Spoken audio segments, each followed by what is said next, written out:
Good. Okay. Yeah. All right. I'd like to call to order the Select Board meeting for Monday, October 7th. We do not have a public hearing. Agenda review. Select Board members, are there any items of the agenda for which you would like to reorder the agenda? Not seeing any. Let's move forward. The first is announcements. Very pleased to announce that earlier today, the Select Board appointed Robert Hausman as Town Manager, effective today. So congratulations. Thank you. We authorized the vote earlier today in a non-public meeting. Mr. Hausman accepted our offer. We're delighted to move forward under his leadership.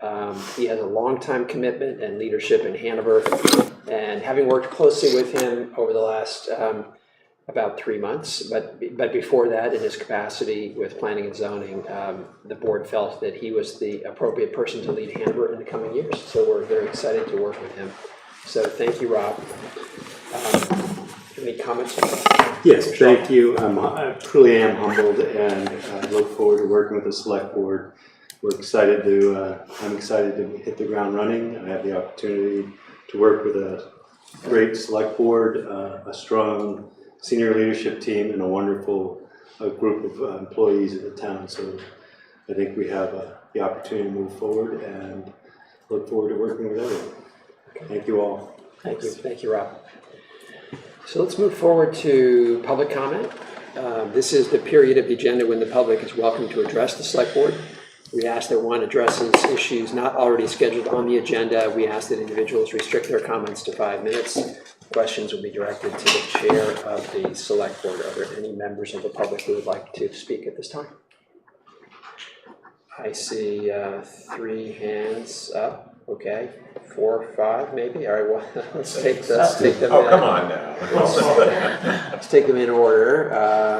Dina, would you like to go first? And if you could please come sit. And the reason for coming to sit is so that we can pick up your voice for the benefit of those. Just a question. I would like to make comments on the proposed draft for on the guidelines for municipal appropriations to social services. So should I wait? If you wouldn't mind waiting, yes, that is on the agenda. So I wasn't sure where was the right time. Okay. Thank you. Coming up soon. Yes. All right. Peter, in the back, would you like? Did you want? I mean, I was actually third, but he was in front of me, so. Thank you. Okay. If you could please come up, Peter, and sit at the table, and if you could state your name and where you live, please. Peter Alexandron, and as of last week, as you noticed this weekend, I'm now officially a resident of the region, specifically White River Junction. Okay. And I'm here to, as I'm time limited, I'm here to address as a follow-up what the meeting the Select Board had this past August regarding the events of May 1st. I mean, it was a positive meeting. Had some of us had known a little more information about each other on all sides, I think more could have been done. I mean, had I known Athos was part of Dartmouth Medical, we could have had some better talks about my father's rare medical condition, as well as other issues regarding my family and medicine. And part of the town has had a positive, but there hasn't been much follow-up from Dartmouth. I mean, me and other people continue to get accosted simply for using public transit stops after Brad Sargent from Dartmouth Security said there's no real issue with me and other people using these stops. And as I brought to the end, if there's no real issue, we should not be accosted by Dartmouth Security. They should at least put it in writing and reverse this, because to have to be trespassed for acts that do not involve criminal activity or any criminal proceedings is a form of discrimination in itself. And if I may, this past September 27th, I sent emails to you as well as to Hanover Police, Dartmouth's leadership, including Bylock, as well as members of the Iranian government, regarding a threat in regards to the May 30th to Monday's September 30th Iran-Israel event, as it involved a former associate of mine who was speaking. And the person who made that threat is associated with a terrorist organization and 2 years ago this month was banned from teaching at MIT because of that association. I mean, the threat was credible, but me and others making an issue of it, that was a deterrent for that person not showing up. However, some comments from the students would give concern for future issues. Now, as our the new town manager, as well as she says that there is a process for addressing, but sometimes, especially dealing with that part of the world, many threats tend to slip through. And I certainly would look forward to dealing with you as well as other people in the community, just to make sure something like this does not happen again. As a matter of fact, I have an appointment with Dartmouth Medical later this week to address health issues from 2 accidents I recently had while traveling on the shoreline, partly which means leaving me unable to take a shower. And one reason I've had to use Dartmouth property simply so I won't have any accidents going to and from bus stops. Now, I'm not the only person in the community with these mobility issues at present, but I'm one of the few people in the community that can speak up for those who have similar issues and who can't speak up and take the same action. So I look forward to dealing, but I certainly hope the town is willing to follow up on this, as Bob and I had a very productive talk before, and I certainly look forward to dealing with the community to make sure this does not happen again. And if all's well, you'll probably see me around Thursday. Okay. Right. Thank you. Thank you, Peter. Other speakers? Yes, in the back, if you could come forward and please identify yourself and where you live, please. My name is Luke Montalbano. I'm a resident of Hanover and I'm a student at Dartmouth. I just wanted to make a few remarks today, very, very briefly, specifically regarding the Capital Improvement Program Committee. And Yeah, that is a topic on the agenda. also can't be discussed. Well, no, it can be, but during that period. Okay. Yeah, we typically, are others of you here to address the Capital Improvement Program Committee appointments? Okay, that is, So we'll have to pull it out of the consent agenda. we will, yes. Okay, all right, thank you. Yeah, no, that will be coming up on the agenda. Okay, great. Yep. Any comments on items that are not on the agenda? David, did you want to come forward?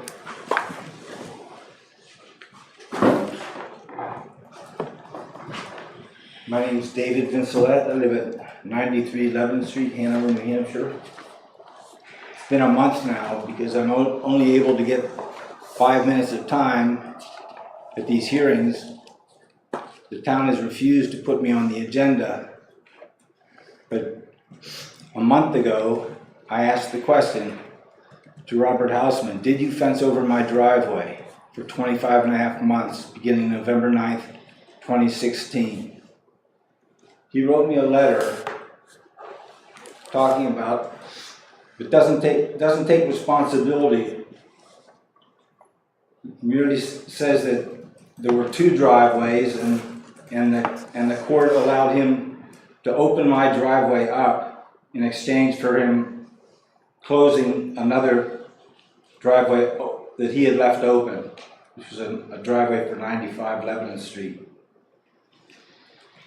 But it doesn't change the fact that he fenced over my driveway. It doesn't matter if he had a misunderstanding of where my driveway was. He should have sought help before crossing us in and leaving us for 25 and a half months. Now I'd like to know from Mr. Hausman how he determined where my driveway, or where the driveway he was going to leave open. How did he, who did he ask? What did he do to find out what the proper location instead of fencing me in? Okay. Yeah. You need to intervene. He's asking Rob a question. It should be directed towards you. Yeah, if you could please, direct it toward me. Yeah, I did direct it towards you. Sitting right here looking at you. Okay. So, Mr. Hausman has shared documentation around this with the select board, which he has also shared with you, which I think gets to these questions which go back a number of years. Yes, and they've never been answered. I've been asking the same question for 8 years. This is the third town manager I've asked these questions to. Nobody's answered them. I've read you the state constitution. You have a responsibility to respond. The officers of this government are supposed to be accessible, to be overseen by the people. And David, this matter was adjudicated. No, it wasn't. Well, they adjudicated the fact that I wanted to get out of my property. Yes, they trespassed, and I was found to have the right to have my driveway opened. But they never had the right to close it. I've had that driveway for 40 years. They closed it, and now he has an excuse. Well, I thought maybe it was another. Maybe. Why doesn't he tell how he determined where my driveway was? Why can't he answer that question?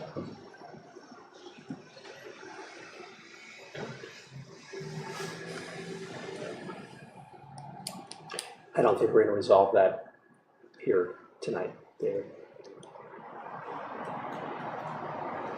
Well, there's people in Israel right now who have been abused, hostages held for a year now, and you have just promoted a Nazi to be the town manager of Hanover. He put my wife at great risk by fencing us in with no fire protection, no police protection. My wife is a Ukrainian Jew. He held us there for 2 years and a month and a half. He knew we wanted out. He came down and visited with the police chief one time after 5 months and saw what he had done. And you could see that my house was right at the end of my driveway, but it was completely blocked and blockaded. Now he needs to answer questions, and you've promoted him, knowing of my interest in seeing that justice be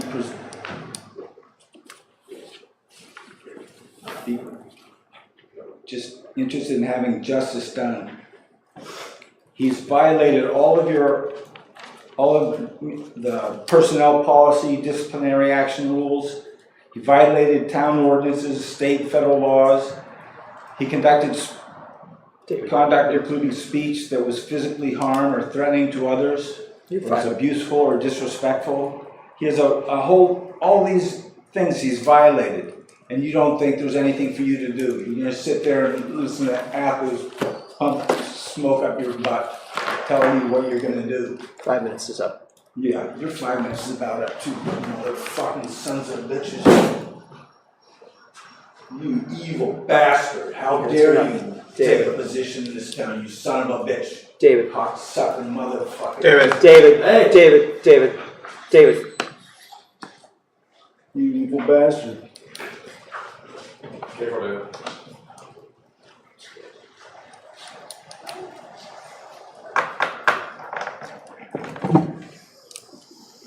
Okay.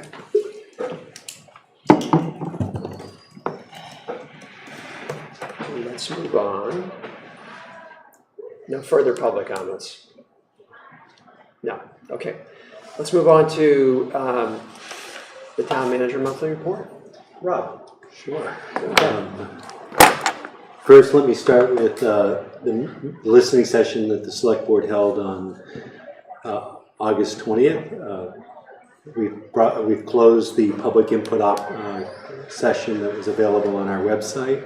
Staff will be compiling the results of the comments and providing a written response to those that we have the legally appropriate response. That's in the works. My hope is to have it done by the end of October. Was there a fair bit of feedback? Since the listening session itself, no. There was not. Union contracts, all 3 union contracts have been signed.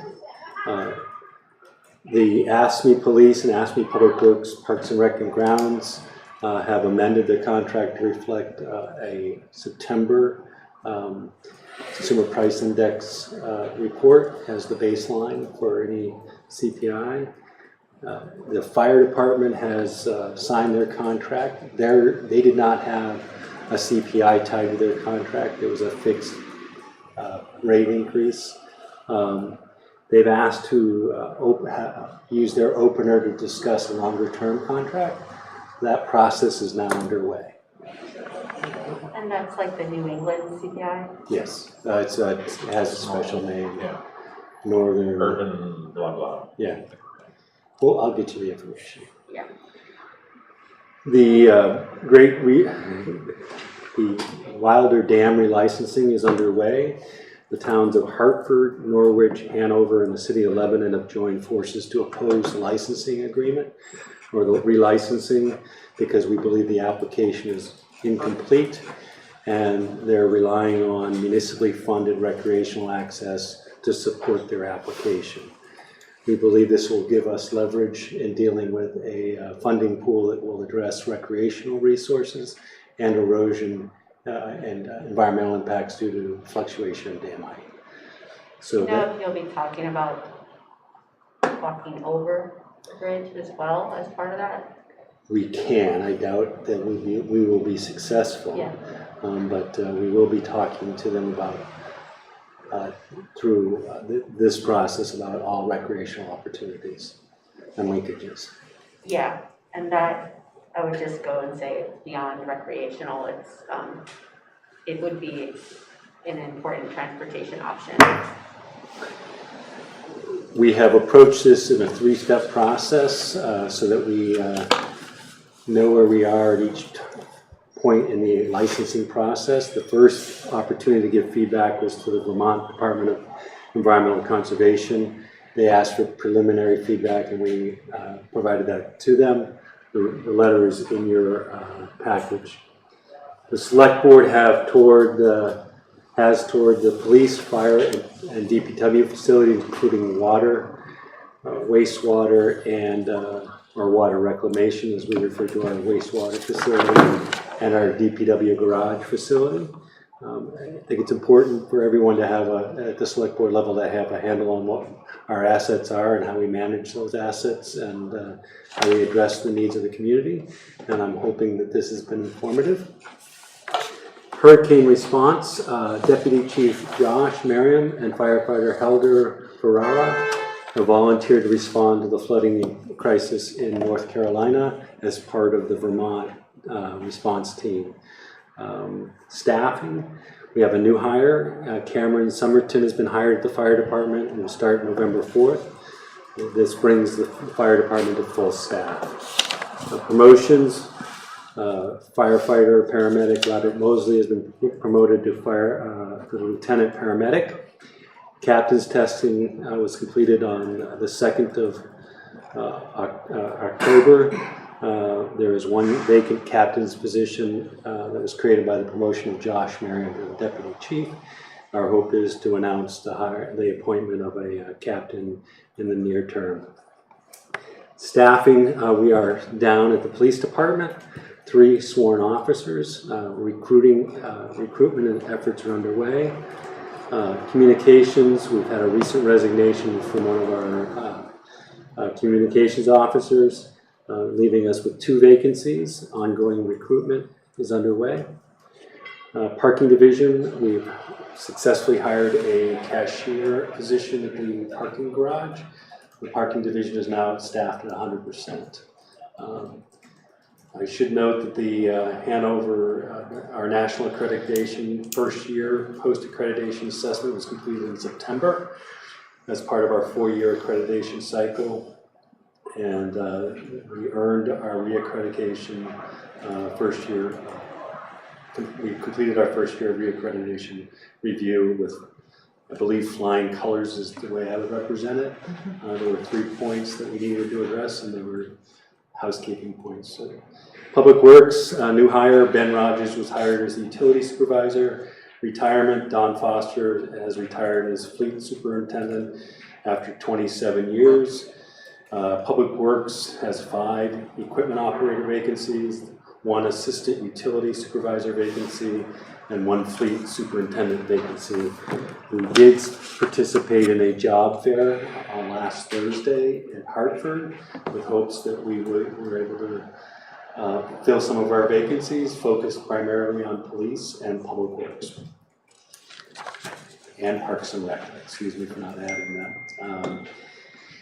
We are contemplating an ad run on one of the local country stations, hoping that it targets potential heavy equipment operators. Training, Leah Lucas, who's our new administrative assistant, and Peter Kobaki has been completed the street lighting controls training to manage our new LED lights, something that you saw as part of your tour. Presentation, Pete Kobaki gave a presentation to the Hanover Water Works of the Hanover water supply system to the Kendall residents. I was surprised to learn on our tour that we were drinking surface water, untreated surface water until 2005. Yeah, absolutely. That was pretty amazing. Well, that allowed a lot to happen. That's what, Yeah. the whole Truscott land exists because of the change. Absolutely. And there's many other things that changed literally downstream. Public Works projects, College Street is reopened. Curb work and final paving are scheduled to be completed next summer. Annual paving work was completed on several streets and sidewalks earlier this month. Lead service inspections, our water supply lead service inspection study was complete. No lead was found, but brass lines were identified. It's unclear what the next step will be. This is driven by EPA. The ornamental light replacement, the downtown lights, our ornamental lights, are being delayed pending a waiver approval. The Made in America requirement isn't possible with those lights, so we're trying to seek a waiver on those, for those lights specifically, to get them converted to LED as part of our control package. Staff has completed the soft launch of the work order and assessment management software, so that's underway. For future plans, wastewater treatment facility upgrades are pending review. The design process is in the works. The construction is expected to start in the summer of 2025. The water system replacement project is to begin in the spring of 2025. The other items outstanding are town ordinance that need to be updated that are in the works, highway, sewer, and water. And the last point is that the Hanover Community Power, which Pete is sits on the board of directors of, has saved residents an average of $273 since April of 2023. And that concludes my staff. Thank you, Rob, and thank you for the tours. I'm sorry I missed the DPW that day, but I know Yeah, that was a good one. Yeah. Police and fire were good too, but yeah, but water and Okay. water reclamation was pretty good. Yes. And DPW, that's pretty impressive. so appreciate that, and all the staff were involved in that. Thanks for the update. Questions from select board members? The only question I have is, as far as construction projects, next summer, it's not going to be as bad as this summer, is it? As far as, I will, let me try to outline in writing what we expect within the town's rights of way. Okay. The push right now is decarbonization by Dartmouth, and the goal is to get it out of our right, to get the work completed within our right of way, and then hopefully isolate it to their campus. Gotcha. So let me get you a schedule. Okay. Yeah, and I mean, the reason I asked is just because a lot of downtown businesses have kind of suffered this summer. And I think there are some macro issues too, economic type of things, but most of us on Main Street are seeing foot traffic down 5 to 10%, and and many of us attribute that to the construction and everything, feels like the entire campus in downtown is big orange cones right now. Understood. Hop should be open next summer though. That would be awesome. The hub should be. Next summer, you think? What's the plan? Okay, great. I get questions about College Street. Yeah. And how to use it. Is there more paint going down this fall? Let me reach out to Pete and ask the question to see if we can better define the. I don't think people know what the contraflow lane and what the buffer is. Yeah, we can. And that's it. People are asking if they're supposed to be riding In the lane or. in the parking lane. Yeah. They think that's a parking lane, or they're just very confused. So what we should, I'll see if we have the ability to get some share roads northbound on College and a little more enhanced safety separation from the bike lane. Yeah, I think often there's a hash mark, and then the contraflow lane needs to be defined, and then the other concern that has been reported to me is that the transit is being parked up at night, so people can't access the bus easily. The transit. Yeah. The bus stop on College People are parking in front of the transit stop, just parking, not necessarily to drop someone off. Okay. Yeah.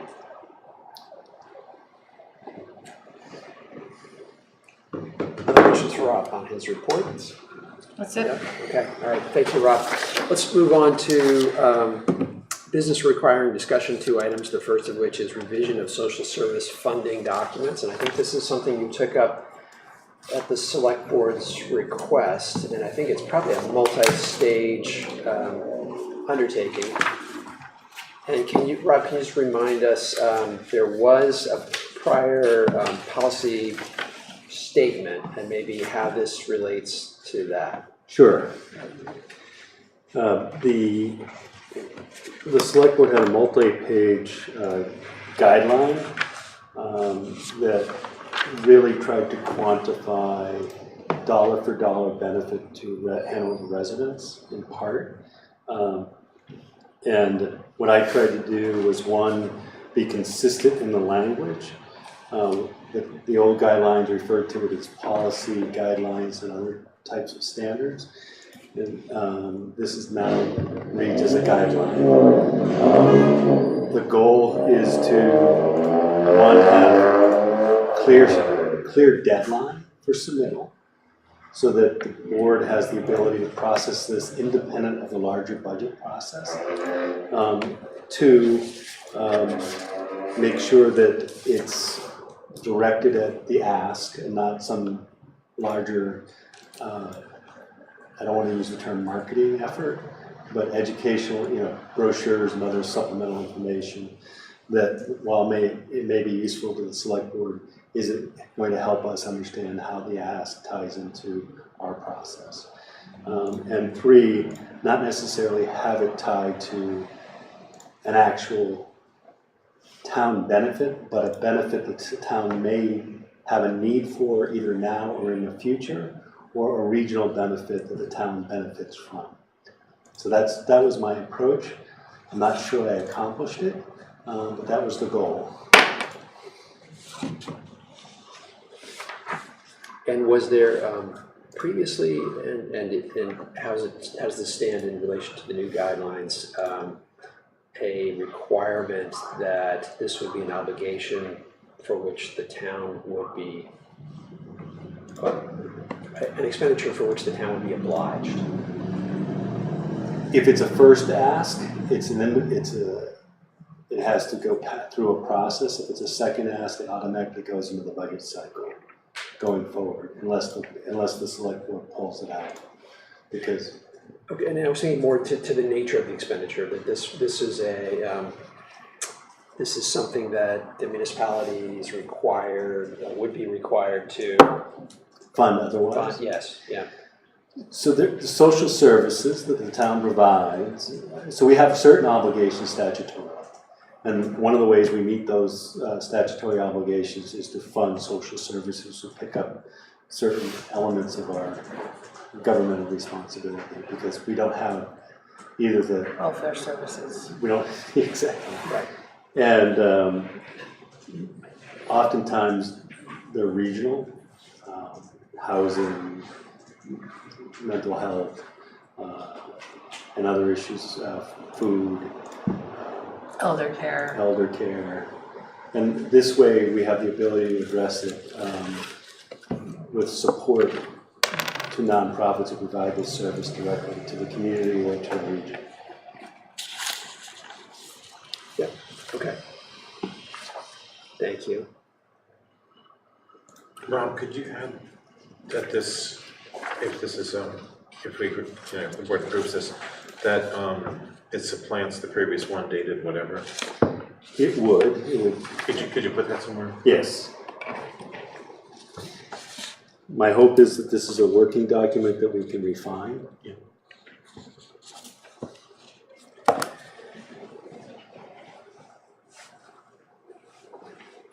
And I believe there was some discussion of advancing these discussions so that they're not part of maybe the February budget hearings. Are you still thinking along those lines? It would be separate from that process, and my hope would be before the first of the year. Before the first of the year, okay. And would you still invite all the social service agencies to come in at one time as was prior practice? That's, unless the board thinks that that's inappropriate, that's the easiest way to do it. Yeah, yeah. It's a good meeting. I think the attendees really enjoy it as well. I think despite some of them having to travel long distances, I think it's a good, what I've heard in feedback in the past is that they enjoy the opportunity to both meet with people in similar situations and the board. It's also a good time for us to learn more deeply about what the agencies do. Yes. And the services they provide for our citizens and beyond. And they've always said that Hanover is nice to them as opposed to potentially other situations. So we can Continue that. continue to do that. It's nice to continue to be Yeah. nice. Nice is nice. And the focus, I think, ultimately falls on how we wordsmith the 5 criteria that's included in the guidelines, which I'm hoping we get public feedback on. From perhaps Etna. Yeah, that's, my concern is just getting that right. Yep. And making sure we're not writing in some stringencies that make it so that we feel it's not appropriate to fund something that we think would really benefit the town.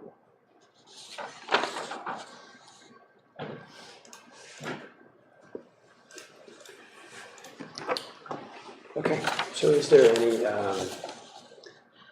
I know Dina, I think is queued up to speak, but any other select board questions or comments? Yeah, I mean, I would just, on that guideline number 1 or the criteria, I would just say a group of Hanover residents. I'm not sure what a core group would necessarily mean.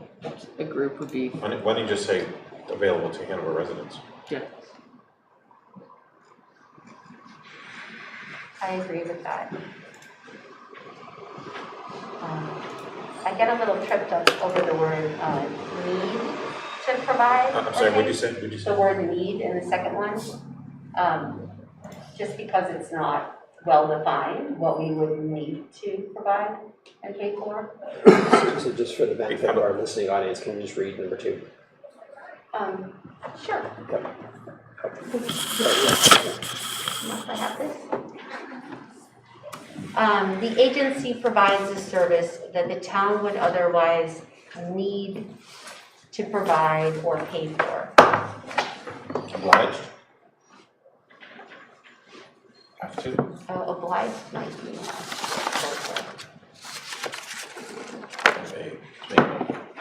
Yeah.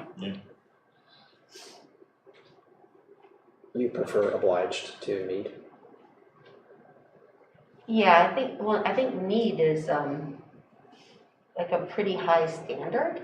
What does it mean that the town needs to provide for it? I mean, you that could just were say against- otherwise provide or pay for. Yeah, otherwise provide or pay for would make more sense to me. I mean, And I think it says the same thing, right? Needs to, you know, Yeah, I guess, Yeah, it just, what's the standard for need? right, Right, so if so you just it's- say provide, like if, yeah, just eliminate words. I like that.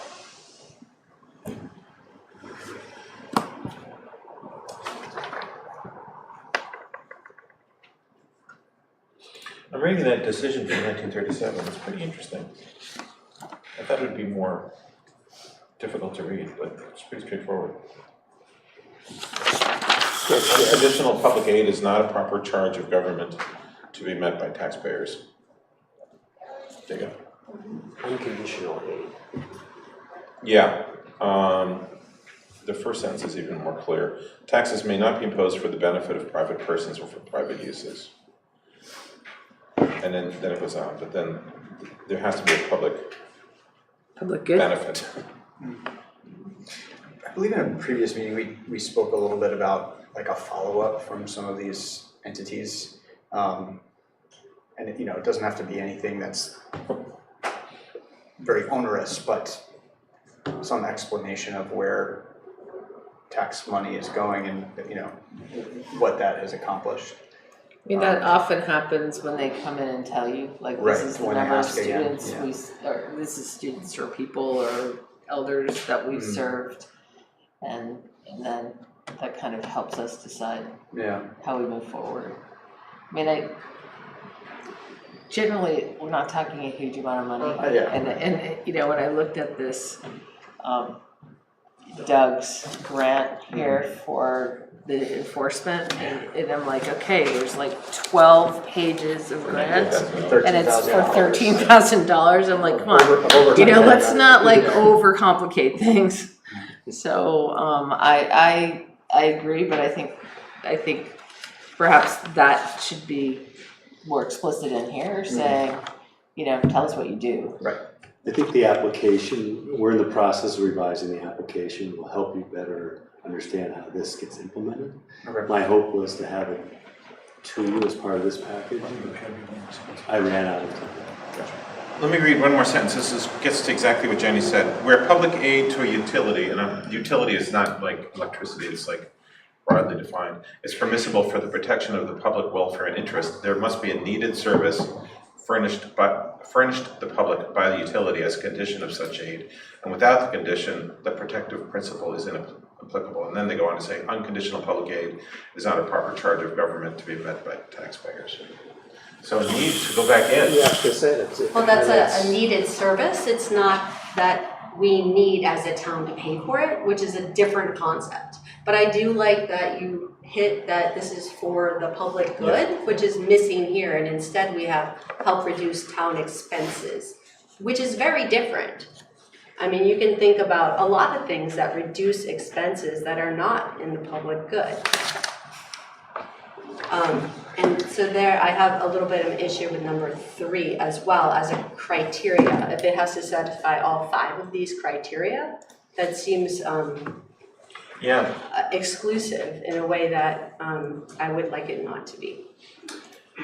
But I'm just thinking, I believe that the genesis of that is that by working with an agency that spans more than Hanover, it's more efficient. In other words, we don't need to recreate some of these agencies which are already serving multi-communities, and that gets to that point.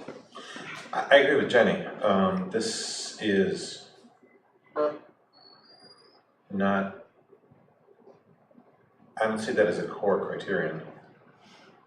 And Well, it'd be nice. a needed service, Yep. a public benefit,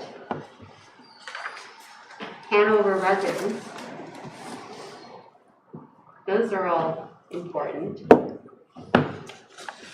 and that the organization It's needs in the need. money. Yes, So I think that's good. that was, That's hard to argue. that seemed to be a criteria in the case law as well, that the organization, not in this one, but in other stuff.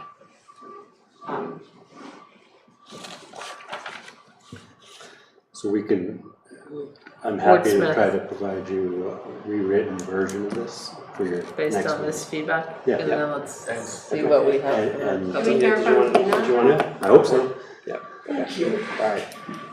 Thank you. I want to make sure that the board understands the difference between general assistance, general welfare assistance, that the town is required by law to provide to Hanover residents, and your current guidelines revised in 2004, so that was still under my watch, even says, no person physically present in Hanover who is otherwise eligible for general assistance under these guidelines will be refused assistance on the basis of his or her legal residence. So I would strongly urge you to review the guidelines that the town has to, by law, operate under. And unless the state of New Hampshire has changed its welfare laws, I always understood that if you overspend the general assistance budget for locals, Hanover residents, and sometimes even non-residents, that you can't deny anyone assistance because you've overspent your budget. You are required by law to do these things. Now, what the guidelines provide for are very basic needs. And the social service agencies in the area help back up those needs. For example, you have someone who needs clothing. Instead of, coming up with a voucher and sending them off to the plaza, you say, let me get in touch with Listen, and they will probably give you a voucher, and you can get clothing through the Listen Center. So the social service agencies really provide the backup for what the town welfare person cannot authorize. I hope that makes sense. And I think, Rob, you've done a good job of getting close to describing that these agencies are there not because they serve, 5 Hanover residents here and 2 over there, but they are available, as I said in the previous meeting, just like an emergency room is available. I wasn't so happy with the idea of saying the town of Hanover can't just give out funds as general donations to nonprofits. I would suggest taking that out. The point of helping these agencies continue and survive is so that they can be, and you said it very well, Robert, earlier, they can be available to people who are in Hanover who might need the help they offer. I would say that the town funds social service agencies, this is the guidelines section, that clearly show they provide critical services to Hanover residents and anyone eligible under town general assistance guidelines. That makes it wordier, but I think it covers what has to be said. And I agree, I would not say a core group of people, but any person present in Hanover eligible for Hanover general assistance. You have to take into account homelessness. If a homeless person walks in, presents an application to Jen Gantrish, what is she going to do? Is she going to send the person to a hotel? Maybe with luck, if it's in the middle of winter, there's a vacancy at the seasonal homeless shelter in Lebanon. My only other response to this is town staff will first check if the agency meets the 5 criteria. And as I said the first time, I would make sure that Jen Gandrish or whoever the welfare administrator is part of that process. And I would encourage you to bring in a Hanover resident who has social service experience, who can add to the discussion. So that's really all I have to suggest. Congratulations, Rebecca. And can I answer any questions or? Questions for Dina? Thank you. Okay, I thank you. appreciate being able to add to the discussion. Thank you. Thank you. All right. Two things. Rob, I agree with Dina that the first paragraph of guideline basis could be reworded in a more clear fashion. I'd be happy to suggest something. I don't want to take up meeting time now. And yeah, running this by Jen Gandrish, for example, is a good idea. Do that. We can do that. Okay. All right. Thank you. Thank you. Thank you. Let's turn now to a review of the municipal calendar. Rob, thank you for putting together a list of, these seem like mostly statutory deadlines. Correct.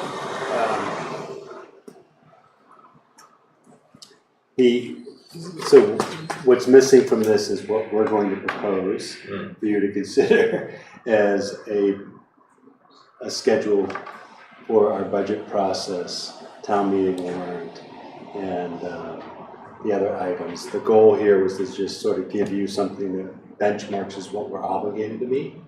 And then hopefully now that the auditors are gone, Ellen and I can frame out a budget policy for you to consider, or a guideline for you to consider, and then start to build out the schedule.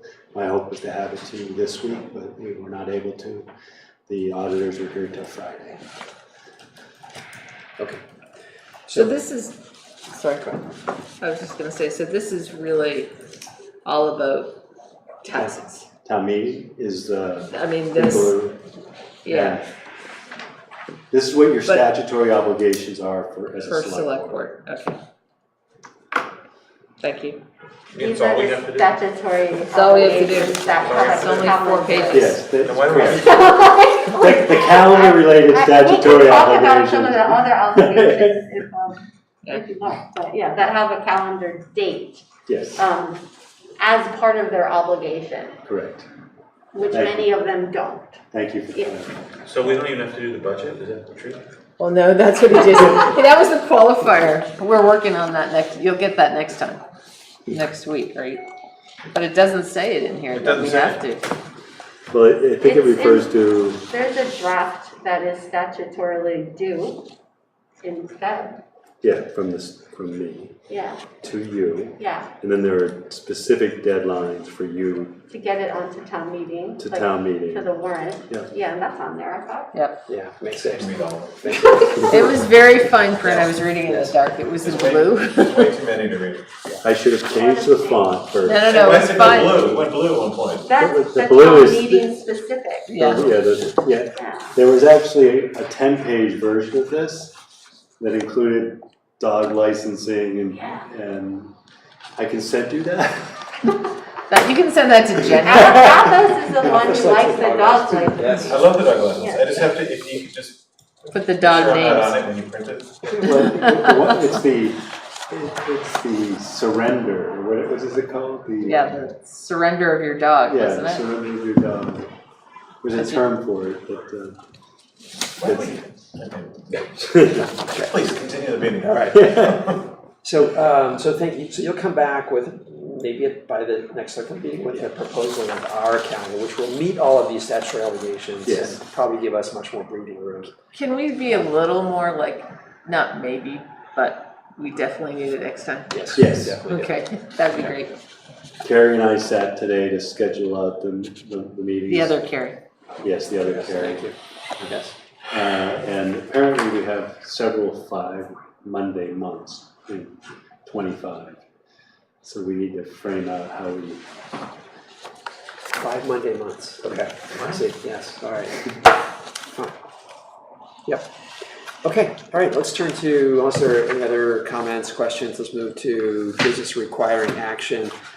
The first item of which is approval of minutes from the September 23rd meeting.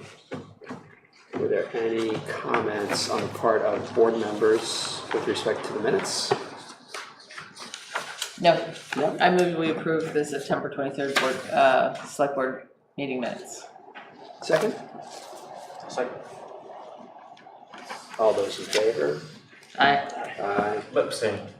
And abstention from office, okay. All right, thank you. Let's move to review and approval of New Hampshire Office of Highway Safety Grant application and to authorize the interim town manager to execute any necessary documents. You There can change was- it to full-time, not interim. Oh, yes, I'm so sorry. I'm sorry, Rob, yes. Can I make a motion? I move to accept the New Hampshire Office of Highway Safety grant and to authorize the town manager to execute all necessary documents. Is there a second? Well, when are we doing the discussion? We will After discuss, the motion. we will discuss after the, is there a second to the motion? I'll second. We have a second, but before we vote, discussion. Jen, you had questions, comments? Yeah, I just have concerns, that when, specifically when the grant is used to promote, safety for pedestrians and bicyclists, that they address, the biggest complaint that I get, which is close passes and feeling super unsafe on the roads. I have some ideas on that. Okay, yeah, and this was something, you know, I talked to HPD about last year, and it didn't happen, and there still has never been a warning or a ticket given for a closed pass. And that's something that people who bicycle would very much appreciate, because it's terrifying, and it really puts people off, and people do get hit. So that's the main thing. Yeah, we need more of a, like on the roads without a shoulder. People should understand that they need to stay behind or cross the line. Is it that the slogan? That's what I like. I've heard, didn't you say that before? Yeah. I remembered it. So it's 3 feet at 30. 30 and then 4, 40, and Yeah. 5. People don't know that. And we can, I think there are ways to demonstrate it, and I think there are ways to get the message out. Have you seen there's like touring cyclists who carry flags that go out 3 feet? Yeah. And the sign that says, "Please don't hit me." Julia at one point suggested, back when we were I was first getting involved with Bike Walk, and she knew I was riding with the Wednesday Night Ride, that we purchase silk screen or stenciled jerseys that said 3 feet minimum Right. to pass on the back of the jerseys, and have a large group of people out there wearing them. I suggested to her that this group probably wouldn't wear the jerseys because they're pretty brand loyal. And they like to ride 4 abreast. yes, they do. Right, too. Which is legal as long as it's not impeding the flow Right. of traffic. It is. But Can we But do that again- under this grant? I mean, this grant is to fund overtime for these activities. It just depends how the grant is implemented. Last year, it was, it stopped a lot of people who like crossed the sidewalk to get to Alumni Gym, which I think is a good demonstration that we don't have adequate infrastructure to make everybody happy about how somebody crosses 20 feet to get to Alumni Gym, or they're allowed to ride, right? So, you know, I got a lot of complaints that it felt like harassment and that it wasn't helping safety. We know that the biggest danger to people riding are people driving, specifically too fast, too close, and distracted. Yeah. Right? That's like the big danger, and that has a really, can have a really catastrophic impact on someone's life and their willingness to ever ride again. So.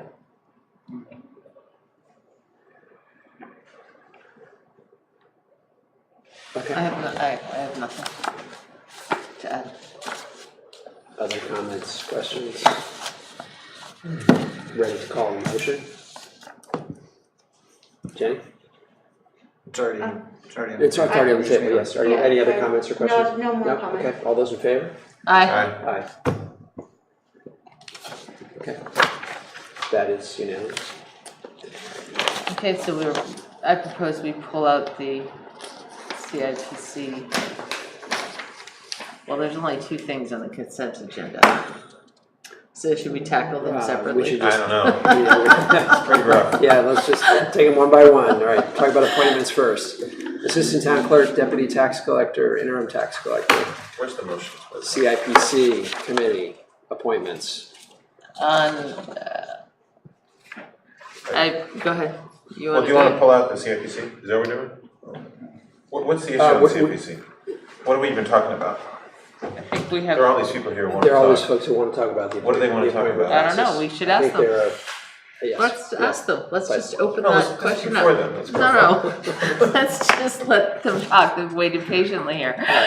So, Yes, let's start in. I mean, well, maybe let's start should in we have a motion so they can talk, or just, I don't know. I don't know what the I rules don't know are. what to do. Could Let's just I let them ask- listen to it. Can I break this in chunks? Please. We have the appointment of the. I move that we appoint Gary Langlois as Assistant Town Clerk and Deputy Tax Collector, Tracy Walsh as Interim Tax Collector. Period. I'll second that motion. Okay. Sorry, I just have a question on that. Wasn't there somebody else that started, somebody from Canaan that had a bunch of experience that was supposed to start and be working with Tracy? We hired, Canaan, no, we had reached out to the city of Lebanon Okay. to see if they were able to lend us a person. We had the good fortune of having a candidate from Haverhill, who's now employed by the town as of last Monday, who is also a municipal agent. So they already can do auto registration and everything else. Their focus right now is sewer and water bills. And once they have, the state activates the municipal agent for Hanover, they can start doing auto registrations. And with this appointment, it can be the deputy town clerk. So tax bills. Great. And this individual? Yes. Oh, okay. Sorry, I thought there was one other person that had been hired or something, but I guess not. We were hoping that we would have a 1-2 hire with a deputy and a full clerk. However, the individual from Norwich withdrew. Okay. Gotcha. Was there a second? I can't remember. There was not a second, so we have a motion on the table. Is there a second to I'll appoint? second that. Yes, I okay. jumped the gun there. All right, is there any further discussion or commentary that you'd like to add, Rob? No. No? Okay, so great that we have Gary on board and that Tracy's stepping in. Where's the vote? I'm sorry, yes, we need to vote, all right. And we have a motion, we have a second, yes, all those in favor? Aye. Aye, all right, thank you. Now we turn to Capital Improvement Program Committee. And the background here is we have 3 candidates for 2, I'll call them Three permanent seats. positions, yeah. Three positions, one position is an alternate position.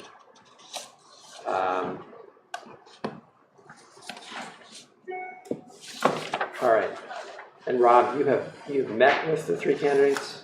I spoke with Kari on the phone because she's in Norway. Yep. And I met with the other 2 candidates in person. Great. Okay. Thank you. All right, and unless there are further questions at this time from the Select Board, let's open it up. And in the back, please come forward, state your name and where you live.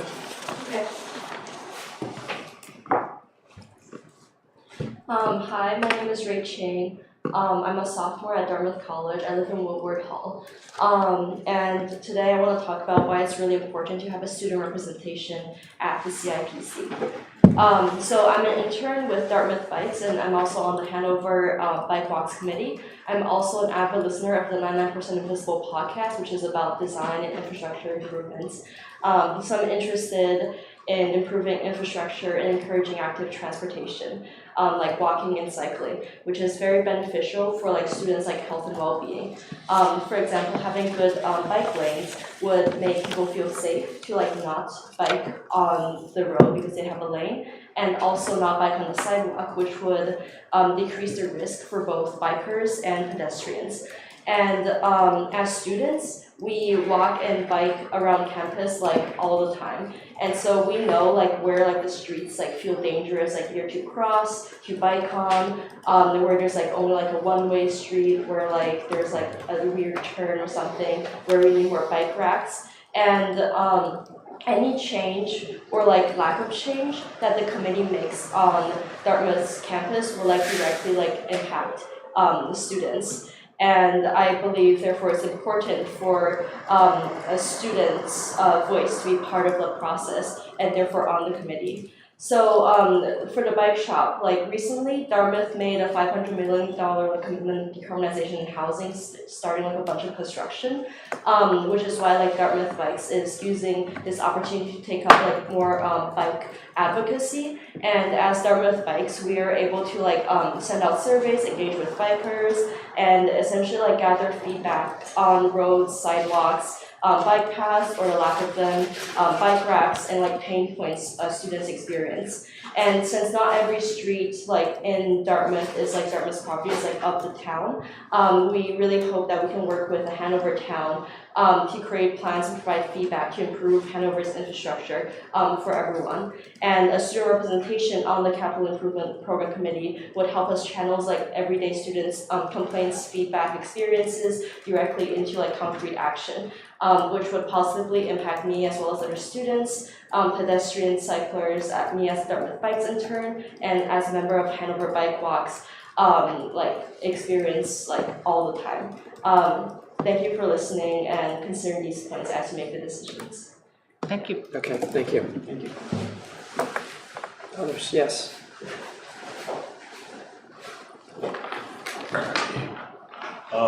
I apologize in advance, I'm still recovering from sort of a cold, so I might break into a cough. But hi, my name is Neil Kai, I'm the Town Affairs Liaison for Dartmouth Student Government. I currently live in Summit on Juniper in Lebanon now, but I've lived in Hanover for the past 2 years and spent pretty much every waking moments besides the 5-6 hours I sleep every day in the town of Hanover. I've had the pleasure of working under Nicholas Macri, who I'm sure some of you guys are familiar with, as a Deputy Town Affairs Liaison for Dartmouth Student Government for the last 2 years, as well as Evan Gerson, who is currently recommended to be appointed to an alternate on the CIPC. Over the last 2 years, I've had the unique pleasure to call this town home, and I've been able to see a lot of tremendous changes made to improve town life, from housing to infrastructure upgrades. And perhaps why I have seen that the most important impact of pushing our town towards a positive path is the input of students in every part of improving town life. From building new housing to make the town more affordable to improving bike paths. Dartmouth students have been a major part of the effort to make the town of Hanover a better place for all of us to live. It is clear to me through my experience that student voices in town government is important and essential for a brighter future of our town. Each of our civic duties to our town is to make sure that each of the citizens of Hanover's voices are heard at each and every level of government. While I commend the system of public hearings that allow citizen voices to be heard here today, I believe it is a significant error of recommending Evan Gerson as an alternate on the Capital Improvement Program Committee and not as a full member of the committee.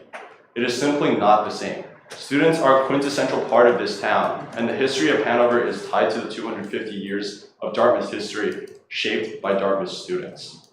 Evan should be appointed as a full member of the Capital Investment Program Committee. He is equally qualified as the other members that are recommended as full members of the committee, having attended Hanover Bike Walk Committee's meetings for over a year, which proves his passion for working for the town. On top of that, he brings the much needed student voices to an important committee that will determine the town's future, you and I's future, each town resident's future, the college's future, and the students' future. You may not agree with the ideas of some of the students of Dartmouth. You may not agree with some of the ideas Evan has personally. But the beauty of the system of this government is to allow and promote representative and different voices at each level of our committee. In that sense, Evan represents an incontrovertible and significant part of the town. And the decision to appoint him to an alternate member of the CIPC instead of a full member when he brings this much needed representation of students on merely one seat of town government is something that I hope the Select Board will alter. It is an avoidable error today that the Select Board has the power to rectify. Including a student voice in the CIPC will help ensure fair representation for all the voices in our town. Last year, the Select Board saw the value in appointing a student, Nicholas Macri, to the CIPC. I'm glad that the Select Board also sees the value in including student voices on the CIPC, and I hope that sentiment remains unchanged. Furthermore, I hope that it is recognized by the Select Board that to have at least one student with equal voting power representing the students who compose half of the population of Hanover, where we all live, study, dine, and commute, is a right step in architecting a more representative, fair, and responsive Hanover town government. Having the only student as the only alternate member of the CIPC does not follow the previous precedent set by this town and would be, in my opinion, a step in the wrong direction. I strongly urge each and every member of the Hanover Select Board who represent the members of the town, as well as each Dartmouth student, to alter this recommendation and vote Evan Gerson as a full member of the CIPC. Thank you. Thank you, Neil. Are there others who wish to speak? Please. Hi, my name is Nate Abbott. I'm a sophomore here at Dartmouth College and a resident of Hanover, New Hampshire. I'd just like to echo what my peers said about 50% of the population of Hanover being under the age of 30. I think that's why it's quintessential for a young person to be on this committee. Furthermore, I think it's especially important for a Dartmouth student to be part of this, as we are part of the community here. And I personally am on the Dartmouth cycling team, as well as I just commute from my dorm to different classes. And while doing that, I often go from the Dartmouth campus into Hanover. And it's not always the safest area to bike in. And I think that's why it's so important to have a student who understands the student perspective on the CIPC. Yeah, thank you. Okay, all right. Thank you. Thank you, Nate. Others? Yes.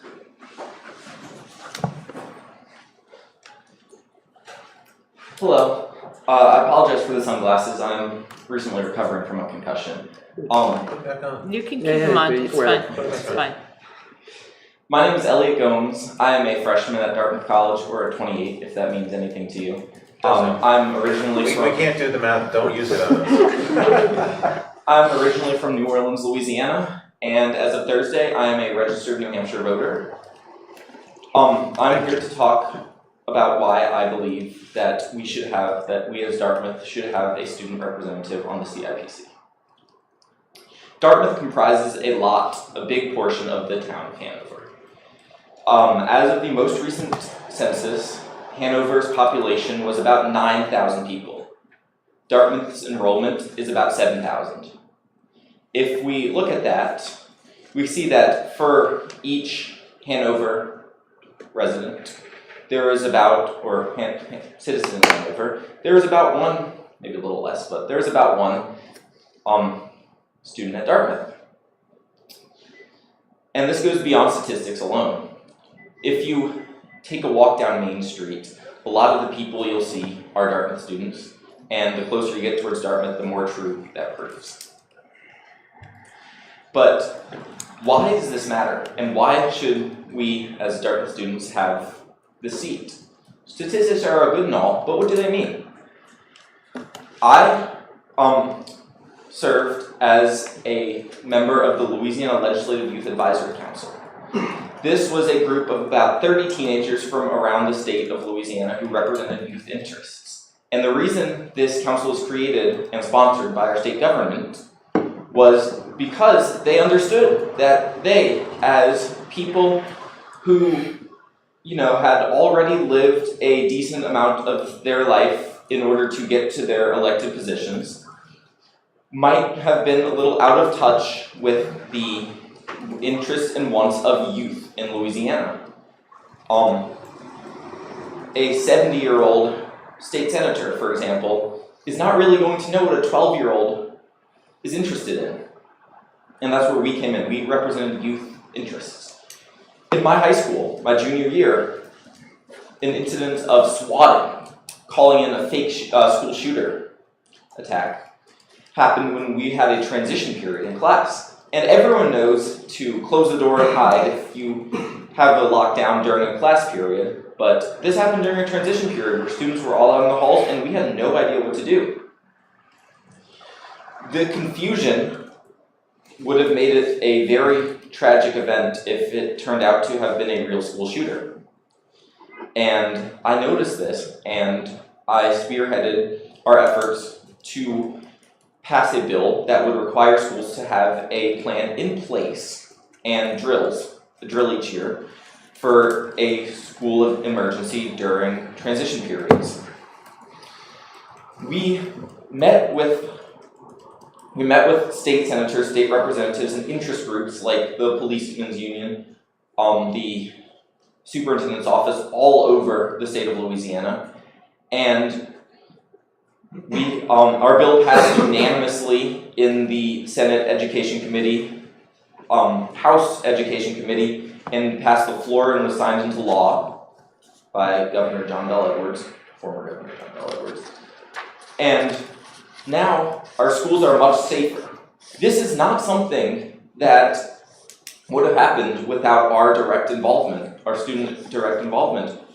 And it is not the fault of any person who is in our legislature. It is just a blind spot that they would not have been aware of if we had not brought it to our attention. And that long anecdote, I'm bringing this back in. We as Dartmouth students offer our unique perspective.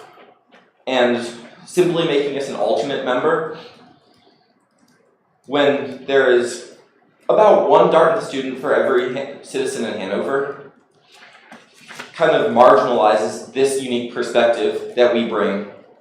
We understand that a lot of us, may not have the same ties to Hanover as residents who have lived here their entire lives. We would like one seat, but that experience also makes us unique and diverse, and that is one of the great things of our country and our political system, that we hear and we are represented by many diverse opinions that each bring something new to the table. Thank you. Thank you, Elliot.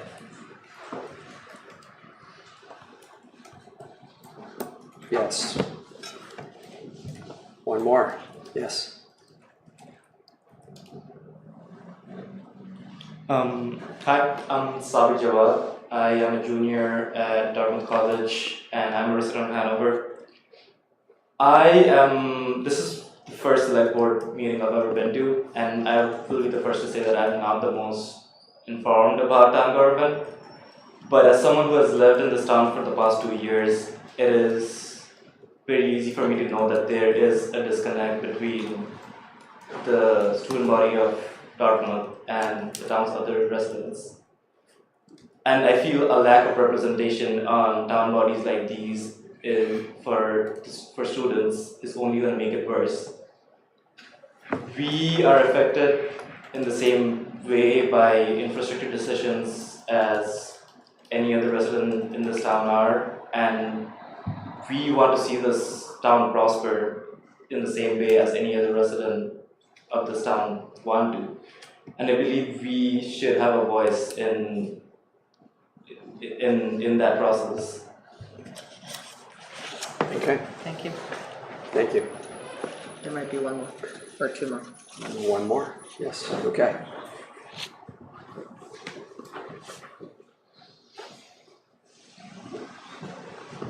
Hi, I'm Jack Patty. I'm a sophomore at Dartmouth College, and I wanted to talk about the CIPC. Dartmouth students not having a full member of that committee. I think a lot of it's about representation. We represent a large portion of the population of Hanover, and I think we deserve a seat at the table. Additionally, we're also extremely we're out and about probably more than any other residents because of our age, and because we have like small dorms, but you don't really want to be cooped up there. You want to be out, you want to be socializing, whatever. And so we're around, we're spending money at local places, things like that. And so that allows us to be extremely active members of the community and get to know the city of Hanover pretty well. And I think that allows us to understand infrastructure issues, maybe not on a a more theoretical level, but on a day-to-day level pretty well. And I think that having Dartmouth is also the largest financial thing in the town, and so I think having some say in resource allocation would be fair. I'm not saying everything in Dartmouth is the students, but we're a part of that. As our interests in some ways may slightly differ from other residents of Hanover, but we spend the majority of the year here, the vast majority of the year here, and as soon as we leave college, we're no longer represented in this because new representatives are elected and their interests align with, they live here, so their interests are aligned with people here. So thank you. Thanks, Jack. Thanks. Others? Yeah. Okay. The board has 3 names that have been submitted, Carrie Asmuth, Lawrence Walters, and Evan Gearson. You have 2 for full board membership and 1 as an alternate. You met with all 3? I have. Kari, of course, was by phone. I think we've heard some pretty strong representation from students. I think we should consider very seriously what they've presented us with, but I don't know these candidates other than, of course, Kari, who I've known for many years and is a well-known hard worker with the town always in mind. I don't know how to proceed from here. Well, so I would like to make a plug for Kari. She ran for select board. She has been on the finance committee. She is no longer on the finance committee. This would be kind of her, she is on the trustee of trust funds, which I think dovetails nicely. And she's got a strong interest in parking and a lot of issues that the CIPC borders on. So I strongly advocate for her. I do not know the other 2 candidates. Thank you first of all, thank you very much for coming forward, for your participation in town government, for advocacy. I don't know. We do have Evan present. Evan is here. Evan, would you like to make any? You made he lots of gave comments us- on your behalf. You did send your letter. Thank He you. made Yeah. he has a very compelling Yes. letter. Yes, So. you did. And appreciate your interest. The other candidate has sent in a. Lawrence Walters Yeah. is a resident of Hanover, lives on East Wheelock. I had the opportunity to meet with Lawrence and Evan in person. I will say that my meeting with Evan, he drove home the point that he had actually fully read and understood the CIP document, which in advance of meeting with me was in preparation for that meeting, or perhaps earlier than that. So for me, I will start with the fact that this is a board that sole purpose is to develop a guidance document for the select board. Right. It's not, the document it produces is not binding on the select board. However, there is merit in the arguments that we heard tonight. If you were to move forward with an appointment of Evan and Kari as full members and Lawrence as an alternate, that would again, from my perspective, everybody has a seat at the table. Unlike the planning board, there's no constraints on the alternates, meaning that you're not voting up or down on an application, so you must be seated as a full member in order to vote. This is very different. And I should say, having not spoken to the chair, I'm not necessarily sure that he fully appreciates the nuance with this capital improvements committee. But that would be my recommendation to him. Well, I will. I'm not sure I understand that. So statutorily, the planning board, for example, has those who vote on applications have to be seated as full board members. So if I have an absent board member, the chair has to physically appoint an alternate to vote so that that vote is cast compliant with statute. The CIPC, for all practical purposes, isn't governed by those same standards. And unless the bylaws or the chair specifically requires it, I'm not sure there's a distinction here that merits a whole lot of energy. With that in mind, however, I think that the argument that we heard tonight, which I would encourage you to consider Evan as a full member. Can I make a motion? Yeah, yes. I'd like to move that we appoint Evan Gerson and Kari Asmuth as full members of the CIPC with Lawrence Walters as an alternate member. Second, okay. All those in favor? Aye. Aye. Evan, welcome. Well, Thank you so much. did you say aye? No, I was gonna say, some stuff in favor of Lawrence, but, as well. We should have had Okay. discussion. I know, I think We can have a Lawrence discussion. expressed, interest in July, has been serving on the On the Howe Howe Library Board, is an IT specialist, has a spouse who's an environmental scholar. I mean, I'm glad we have 3 good candidates. I just wanted to make sure that everyone knew that, I don't know, Lawrence is a very qualified candidate. Sounds great. We appreciate all of the volunteers. The town wouldn't run efficiently without them. Yeah. In fact, it would fall apart. We need to make sure that Lawrence understands that we value him greatly. Yeah. And I hope I didn't imply that he wasn't qualified. Yeah. If I could just make one comment to all our speakers tonight. First of all, I appreciate you guys coming out. I totally agree that having more participation from students is really important and brings a perspective that we don't always get as counties. I think my one kind of piece of advice for those who are getting involved is to not be flaky, if that's the right term. So, I think the hesitation from a lot of these boards is that they'll have somebody join, a student join, and they'll only be able to make 20% of the meetings because they're busy, because they're away, and I think, if you're going to commit to something like this, all the people on this board and on many of the other boards in the town have a lot of things going on. I run a business, I have a family, I like to do other things too, like hobbies, but I make time for this. And it's important that whoever joins these committees also make sure that they're committing and makes it a priority. Because it's not about having enough time in the day, it's about what you prioritize with the hours in that day. So thanks again.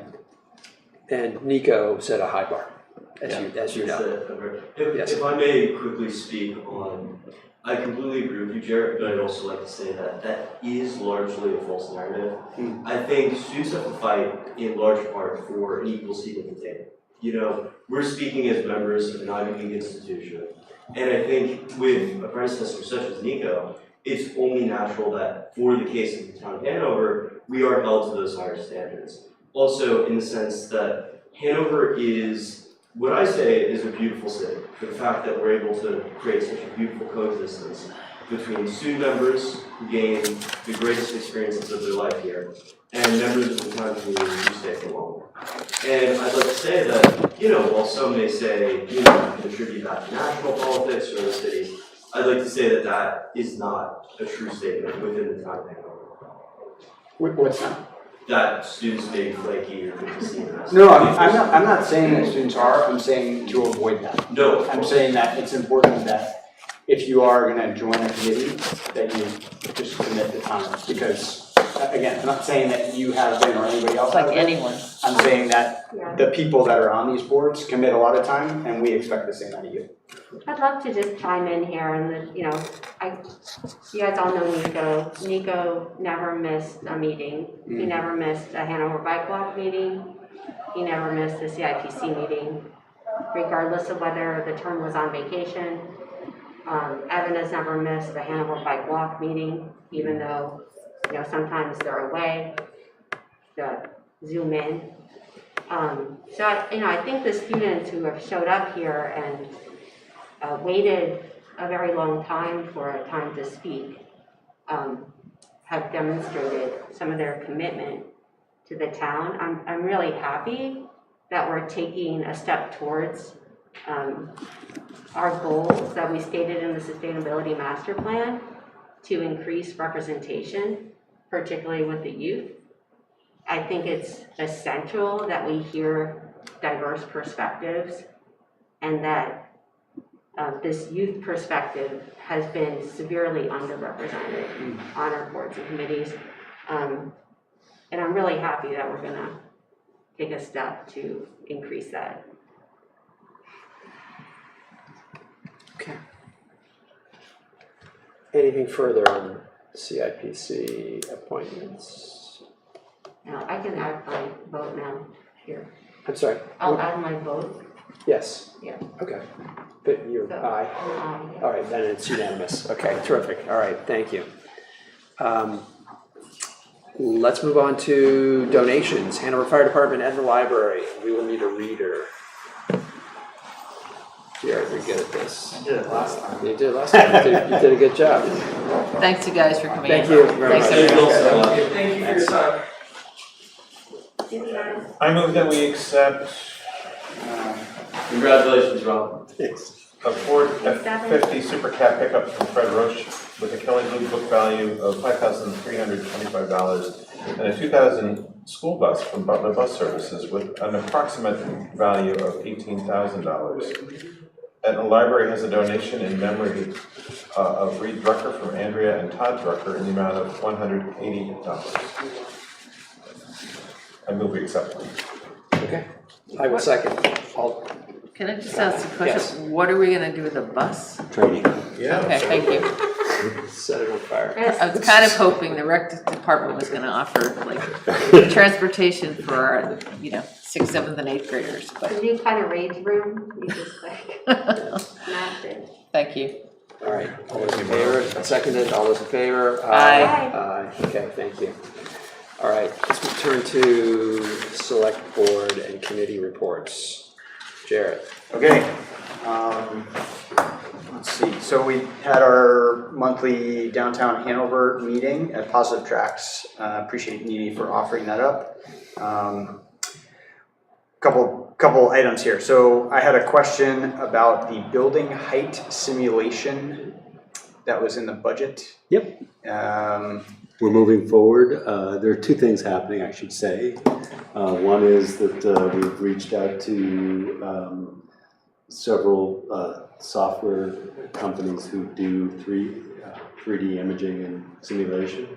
Mm-hmm. We have a proposal in-house by one. We had an opportunity to meet with them via Zoom and see the range of options we have available to us. The goal is to get a product that we can then incorporate and manipulate in-house through our ArcGIS licensing, and that's where we are in the process. The question is, where does the boundary stop? Where do we do the height limitations? And it's actually, there's a cost to limiting them to just the downtown. So we can do the whole town for $35,000. We can do the downtown for $25,000, and we're trying to judge what the next step is. In addition, there's an engineering proposal that we're working with. I think they didn't. Oh, they didn't? They didn't do it. Oh. Yeah, it was somebody just sent me the list of them, Okay. so they didn't pick it. We had reached out. Yeah, I double checked, Okay, then I won't mention it. yeah. We were very close.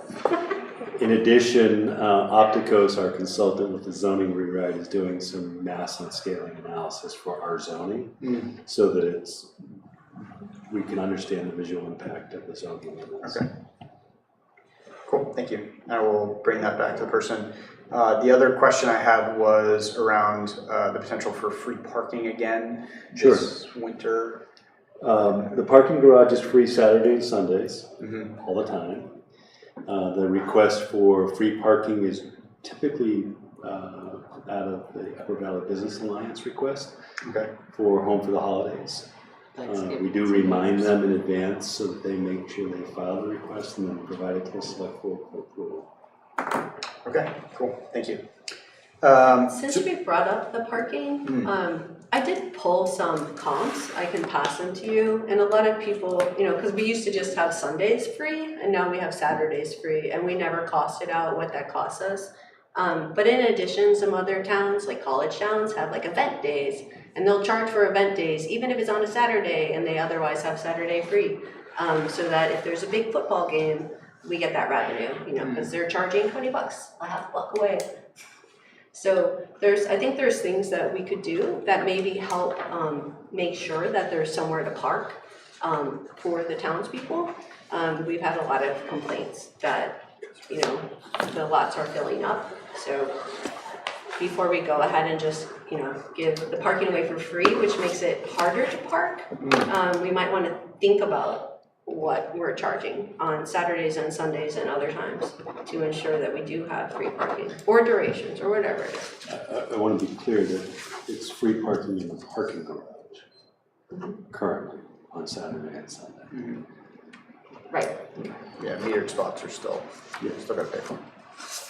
And, you know, for the first time in a long time, neighboring towns are charging for parking because you know why? Their town is so successful, they have a parking problem now. Yeah. So. White River Junction. Okay, we had a good discussion with the Dartmouth Athletic Department about more engagement in town, and then also the new Dartmouth Authentic store, which is going in where the kitchen store was, 2 doors up from Lou's, north of Lou's.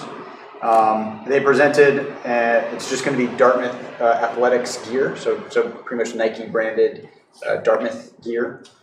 They'll be selling at games and other events, and they're really looking forward to being not only just a retailer, but also be involved in the downtown. Parklet's got to be down by 10:15, so we got about another week. I took mine down early, but the others will be coming down soon. There's a plan for homecoming to do window painting, have most likely Greek Life and some other student organizations come into the town, paint windows of stores with pro Dartmouth stuff, and everyone, all the business owners there that were involved were super excited about it. Great way to engage with the college and with the students. Homecoming is the 2nd, November 2nd. Trick-or-treating is going to happen on Allen Street on the 26th. So that's Saturday, the Saturday before Halloween, 25th. Jared, are we closing on Allen Street? Yeah. It will be for the afternoon. Great. Saturday the 26th. No, wait. Friday the 25th or Saturday? Friday the 25th, sorry. Friday the 25th. There have been a couple emails about it, but I just got the date wrong, sorry. We're still working on a home for our funding. Talks with Hanover Improvements have floundered. Talks with UVBA are interesting, but we've got a commitment of about $35,000 from 2 organizations, and then all the business owners involved are like, we're going to put money in to push forward our priorities, but we don't really have a vehicle to collect those funds and spend them. And so we really want a 501c3. There's a couple out there that would work, and trying to figure out that partnership is the challenge right now. And just a reminder, we have 4 priorities in this group. The first is the public right of way, so parking, sidewalks, streets, use of our streets. The second is public art and beautification. The third is public gathering spaces, so the future Ledyard Park, what we did on Allen Street, what we did in front of Town Hall here. And then the last is marketing, PR, communications. So this is the website, the calendar of events, which I would encourage you to go check out because it looks awesome. And we have a Dartmouth student who's maintaining that right now. The website again is? ExploreHanoverNH.com. The site itself and the branding is fine. I think it could use work, yeah. but the calendar looks great. And Yuri, who's our student who is working for Heather Drennan, is great. He's just awesome, and he's done a great job. I'm really excited about it. That's all I have from the down. Okay, thanks a lot, that's awesome. I have nothing to report. Linda, I have nothing to report. Nothing. On this. Jenny? Yeah, I have a couple of things. We had the Girlbrook Path presentation I neglected to mention last time at Hanover Bike Walk, where the Stantec consultants came and presented the option that they thought was probably going to most likely be the path, along with some alternate options. And this idea is that on a chunk essentially between Reservoir and Wheelock, it goes from sort of Reservoir to the Willowbrook, the Brook Hollow and Willow Springs neighborhoods off of Verona, be made more accessible. And we have some funding that Annie Cluster helped us secure to the tune of $350,000.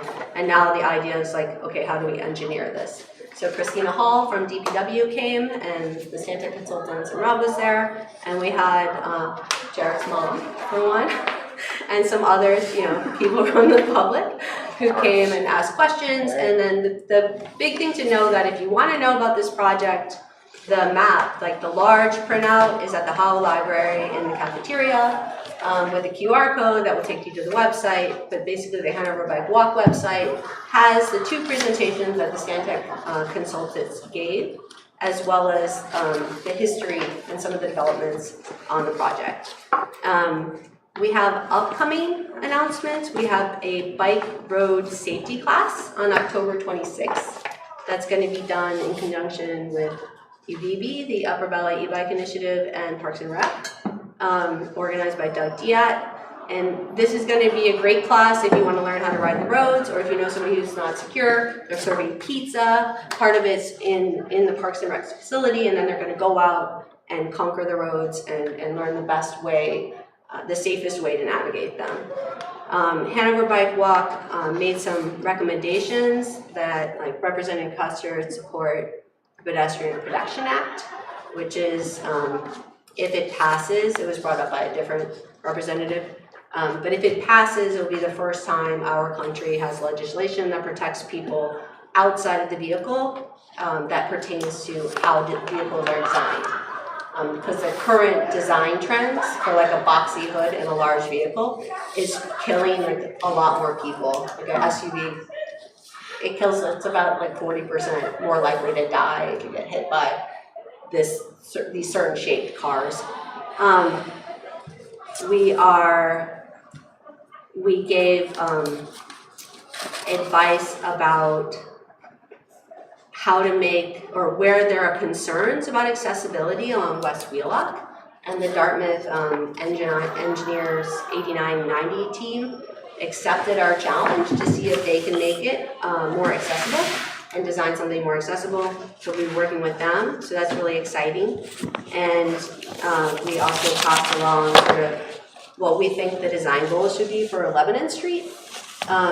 So as it pertains to, like, we've done sort of a veto of the sidewalks, but yet to come is how we integrate the bike access and how the whole street comes together. As you know, I don't remember, we did part of it, and part of it was in red and part of it was in green with the ARPA funding. So we passed that along previously. It is a wrap up of a week without driving. And Hanover Bike Walks wants to sincerely thank everyone for considering taking up this challenge, and to the extent you were able to or were not able to and had some reflections. America Walks has a survey. I'll pass that on to you. And again, the whole idea is to elevate some of the inequities on our road and to just consider them. Let me see, we had a fall bike rodeo with dozens of very, very tiny children, mostly 3, but we had basically 3-year-olds up to 10-year-olds biking a course around the race school. It's a favorite of Bill Young, who spearheaded like lots of volunteers coming out to help them. And they practiced braking and stopping and starting, and the PTO was really involved, so that was really great. And you know, walk bike to school day is this Wednesday. It's Walktober, guys, so it's like a big Hanover bike walk month. Yeah, Walktober is Wednesday, so you know, cheer on all the walkers. There'll be people at the Reservoir Roundabout from our committee cheering people on. And big thanks to Parks and Rec for organizing Fall Fest. Nice to see our town manager there. And again, tons of kids, tons of families. They did a really great job with the passport system this year. If you weren't there, the passports were given out to kids, and everybody got a different passport, so they would get stamped at different booths, but everybody had to visit or obliged to get their passport at different booths. So it's part of the sort of scavenger type hunt. That's a good idea. Yeah, it really drove like engagement with all the booths, and then kids came around and went to the booths that they didn't have to go to as well to get their passport stamped. Let me see. We got some feedback from the co-chair of Sustainable Hanover, Yolanda Baumgarten, wondering if there will ever be a time when she bikes into town, that she'll know that there's a rack that she can put her bike on. So I just told her I would pass that along, and I know some of our new committee members are maybe interested in trying to help develop a plan for where we might have more robust bike racks. We talked about the College Street feedback. And then on the planning board, the really exciting news was they adopted Chapter 11, which means that the entire sustainability master plan has been adopted and is in effect. And the other fun news was somebody came with another proposal for some infill housing, which would be behind Simon Pierce and Murray's. Davidson Block. Yeah.